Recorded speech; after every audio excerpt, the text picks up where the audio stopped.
Sejam muito bem-vindos a esse vídeo em que a gente vai estudar a súmula 312 do Tribunal Superior do Trabalho, que diz respeito a uma hipótese de cabimento do recurso de revista. A súmula está aqui na tela e ela fala o seguinte: é constitucional a linha B do artigo 896 da CLT com a redação dada pela Lei 7701 de 88, tá? Esclarecendo aqui o seguinte: a redação atual desse dispositivo, 896 letra B, é a redação dada por uma lei de 1998, a Lei 9756 de 98, tá? Mas o teor aqui é praticamente idêntico, no seu conteúdo é um teor idêntico ao teor da Lei 7701. Então o entendimento do TST, que foi manifestado com relação à lei antiga, é um entendimento que vale também com relação a essa lei, que é a lei mais recente que atualmente está vigente, ok? Bom, e a discussão aqui, ela diz respeito a esse dispositivo que trata de uma das hipóteses de cabimento do recurso de revista, né? Menciona aqui o artigo: cabe recurso de revista para a turma do TST das decisões proferidas em grau de recurso ordinário em dissídio individual pelos tribunais regionais do trabalho. E a letra B fala: quando a decisão do TRT derem ao mesmo dispositivo de lei estadual, convenção coletiva de trabalho, acordo coletivo, sentença normativa ou regulamento empresarial de observância obrigatória em área territorial que exceda a jurisdição do Tribunal Regional Prolator da decisão recorrida, interpretação divergente na forma da linha A. Ou seja, situação em que eu tenho uma decisão de um TRT, né, diferente da decisão, vou colocar aqui TRT-X, a decisão diferente da decisão do TRT-Y, por exemplo. Tá? Decisões, portanto, divergentes entre TRTs distintos, tá certo? Então perceba, qual é a discussão que surgiu aqui na época, que é uma discussão que hoje é bastante sedimentada e superada, a discussão quanto à constitucionalidade desse dispositivo. A discussão, ela envolve aqui especialmente essa parte: regulamento empresarial de observância obrigatória em área territorial que exceda a jurisdição do Tribunal Regional Prolator da decisão recorrida.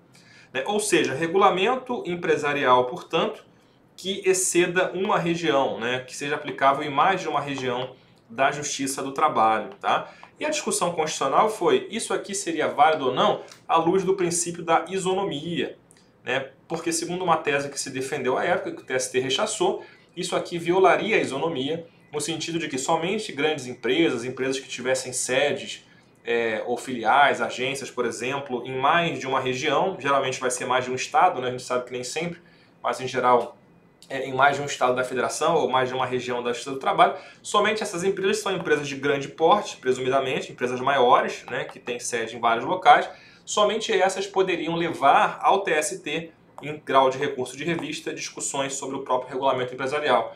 Então, pequenas empresas, empresas locais, de âmbito local, não teriam essa possibilidade de levar discussões sobre o seu regulamento lá para o TST em recurso de revista. E isso, segundo alguns, violaria a isonomia entre as pequenas e grandes empresas. Tá? Mas aqui, na verdade, esse argumento foi rechaçado pelo TST, e a meu ver muito bem rechaçado. Por qual motivo? Porque a gente tem que lembrar que o recurso de revista ele vai ter basicamente duas finalidades, dois objetivos. Primeiro, tutelar ou defender o próprio direito objetivo, quer dizer, a regra jurídica em si, e também a finalidade de uniformizar a jurisprudência. E quando se pensa em uniformizar a jurisprudência, é uniformizar a jurisprudência entre os TRTs diferentes. A gente tem vários TRTs, cada um pode pensar diferentemente com relação a um tema, e aí daí que surge a divergência, o que não é bom para a sociedade como um todo. O interessante é que se tem uma certa unidade, uma certa unificação no direito, até porque o direito do trabalho ele é um direito de competência legislativa da União, então se espera que haja uma certa unificação em nível nacional desses entendimentos com relação ao direito do trabalho. E é por isso então que o dispositivo admite aqui o recurso de revista contra o regulamento que seja observado em uma região que exceda a jurisdição de um TRT.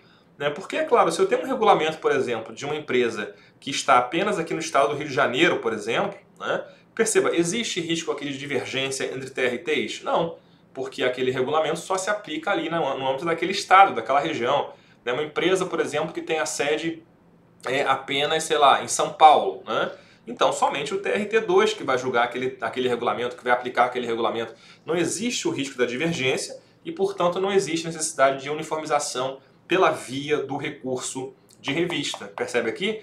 Então, portanto, não tem nenhuma quebra de isonomia, nenhuma violação de isonomia. Na verdade, aqui decorre da ordem natural das coisas, certo?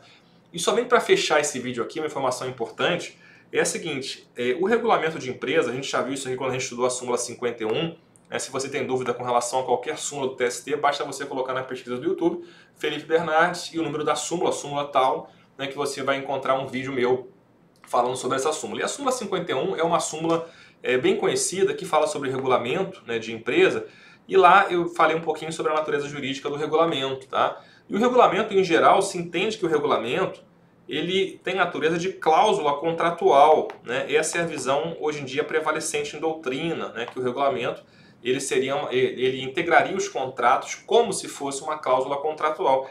Mas é interessante perceber que não é tão simples assim a questão, né? Porque, perceba, aqui eu vou ter um recurso de revista por violação do regulamento da empresa, né? O que demonstra para nós que não é uma mera cláusula, né? Por mais que ela tenha essa natureza, ela integre os contratos como se fosse uma cláusula, ela, na verdade, o regulamento, na verdade, ele acaba tendo uma eficácia em mais larga escala, uma eficácia macroscópica, né? E aí se admite, perceba, eu estou falando aqui de lei, né? Dispositivo de lei, convenção coletiva, que é uma norma geral e abstrata, e o regulamento, né?